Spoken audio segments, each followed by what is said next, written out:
Всем привет! В этом видео мы с вами посмотрим, как формируется репс на верхней фантуре и на нижней фантуре. А также сделаем небольшой разборный репс, который можно использовать не только, допустим, для планок и для воротничков, для поясов, а также его использовать в каких-то кофточках, шапочках, ну и больших изделиях.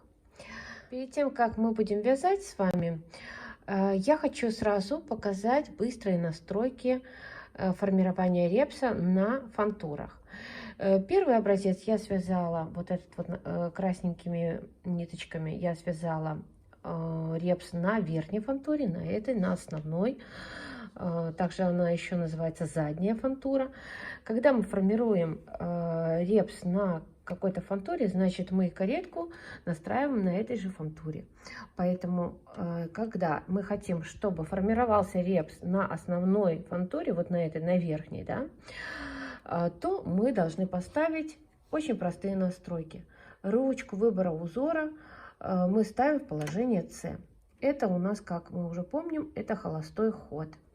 И еще хочу напомнить, что у меня электронная машина, и в наших электронных машинах Silverit у нас холостой ход в одну сторону, только слева направо. Когда мы хотим сформировать наш репс на нижней фантуре, получается на передней фантуре еще ее называют, вот я формировала репс вот это синими ниточками я вязала, то мы должны настроить каретку на нижней фантуре, вот на этой. Тут мы можем поднять или этот рычажок, или этот рычажок. Это автоустановочные рычаги. Это тоже холостой ход. Если мы поднимаем этот рычажок, то мы при прохождении каретки справа налево машина на нижней фантуре не провязывает петли. И наоборот, если мы этот поднимаем рычажок, то холостой ход у нас получается слева направо. Это все в зависимости от того, с какого момента вы хотите начать формирование репса для своего изделия. Так, когда мы настроили каретку, допустим, в моем случае, в моем сейчас вязании я настраивала каретку вот таким способом. И получается, что мы настраиваем только одну каретку. Только ту каретку, на которой будет формироваться, на игольнице которой будет формироваться репс. Верхнюю мы не трогаем. Пряжу для вязания я взяла толстоватую. Конечно, для вязания воротничков или пояса, планок выбирается немножко потоньше пряжи. Здесь у меня в 4 сложения. Но я хочу, чтобы более так отчетливо все видно было. Вот это изнаночка. Изнаночная сторона.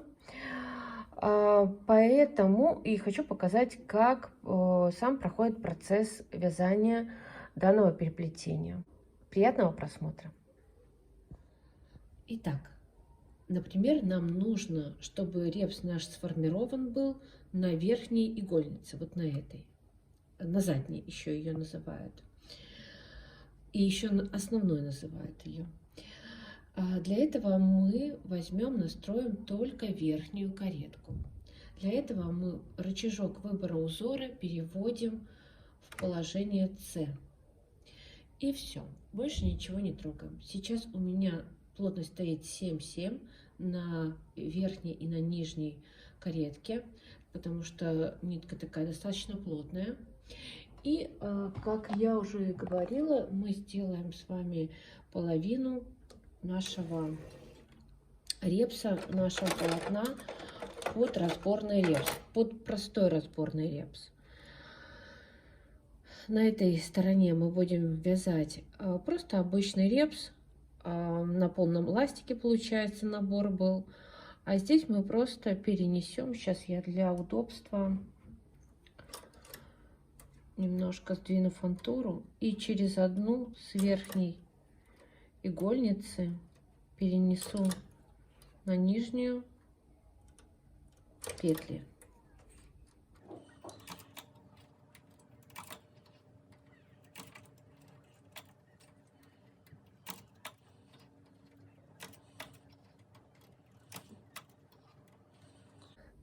И хочу еще один момент затронуть. В данном случае, когда я вяжу репс на верхней фантуре, я оставляю иглы крайние на верхней фантуре. То есть крайние иглы у меня на верхней фантуре. Но опять же, это все индивидуально. Почему? Допустим, как мы будем в следующем видео вязать с вами пояс на основе репса, то целесообразно оставлять крайние иглы там, где у нас лицевая сторона. Ну, чтобы красиво было, вы потом посмотрите. Но когда мы вяжем, например, воротники или планки, то целесообразно, где лицевая сторона у нас открытые петли, оставлять крайние там, где лицевая сторона у нас будет, последние, то есть крайние иглы оставлять.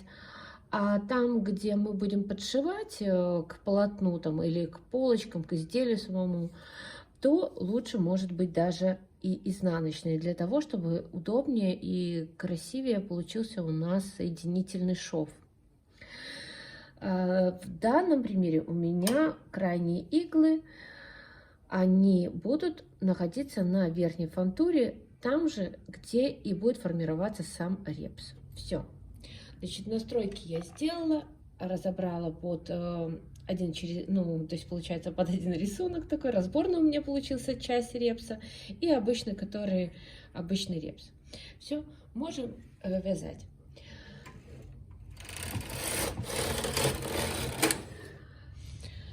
Сейчас, когда мы провязали один ряд, получается справа налево, у нас провязались все иглы, потому что у нас мы поставили на ручку выбора узора на положение С, и мы знаем, что в нашей электронной машине только в одну сторону идет холостой ход, и это слева направо. И сейчас мы, когда проведем слева направо, то у нас провяжется только, получается, нижняя фантура.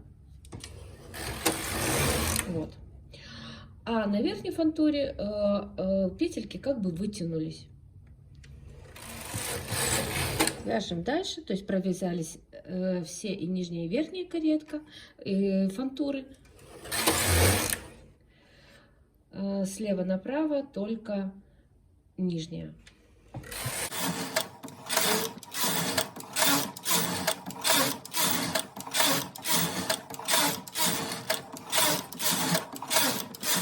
Вы слышите, как я провожу кареткой, вяжу, то там, где у меня разборный репс, да, идет, то легче проходит каретка. А здесь, ну, посложнее, потому что все иглы в работе. Вот.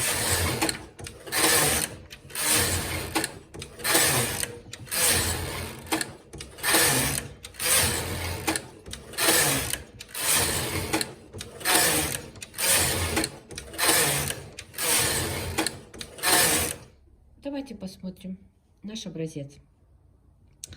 Вот, получается, это была у нас вот эта изнаночная сторона. Вот так мы вязали. А это лицевая сторона. Репс сформировался на, получается, на верхней, на основной фантуре. И вот у нас разборный репс. Вот такой красивый. И очень удобно, и быстро он вяжется, и легко очень. И можно вот этот репс использовать в кофтах и толстой пряжей. Она будет очень хорошо вязаться, потому что он разборный. Так, ну а это основной репс, который такой вот плотненький.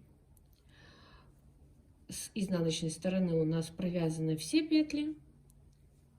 Со стороны лица, лицевой стороны у нас идут вытянутые петли за счет того, что через раз провязывалась верхняя фантура.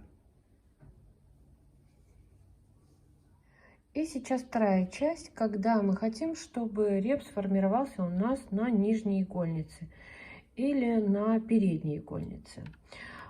Чтобы он сформировался у нас на этой игольнице, мы должны и каретку настроить тоже на нижней игольнице.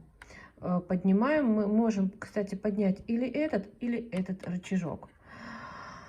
То есть, ну, мы понимаем, что если мы поднимем вот этот рычажок, то, значит, холостой ход у нас будет справа налево. Если мы поднимем этот рычажок, то будет холостой ход слева направо. То есть со стороны каретки начинаться будет холостой ход. Поэтому я уже настроила все, провязала так, как мне надо. На верхней каретке мы ничего не меняем. То есть вот основные у нас позиции. Только настраиваем нижнюю каретку и поднимаем вот этот вот рычажок автоустановочный в положение 0 ставим. Это будет холостой ход. Так, все настроили. Здесь я сделала тоже разбор под разборный репс, самый простой разборный репс, и начинаем вязать.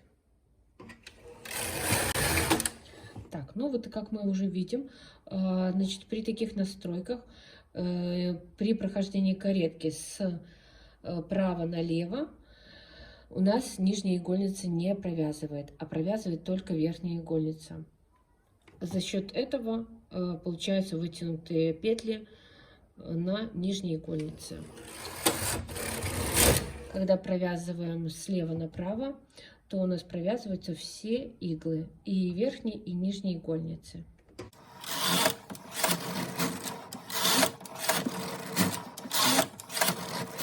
Теперь давайте посмотрим этот образец, который у нас формировался репс на нижней игольнице.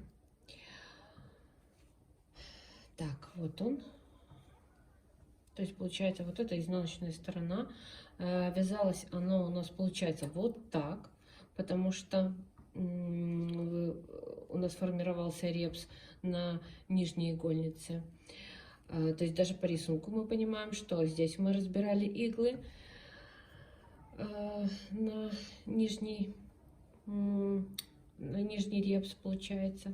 Вот такой вот у нас получился репс на нижней игольнице. Вот такие образцы у нас сегодня получились. Красной пряжей мы связали, формировали репс на верхней основной игольнице. Синей пряжей мы формировали репс на нижней передней игольнице. Я надеюсь, что это видео было для вас полезным. Спасибо за просмотр, ставьте лайки, подписывайтесь и до встречи в следующем видео. Всем пока!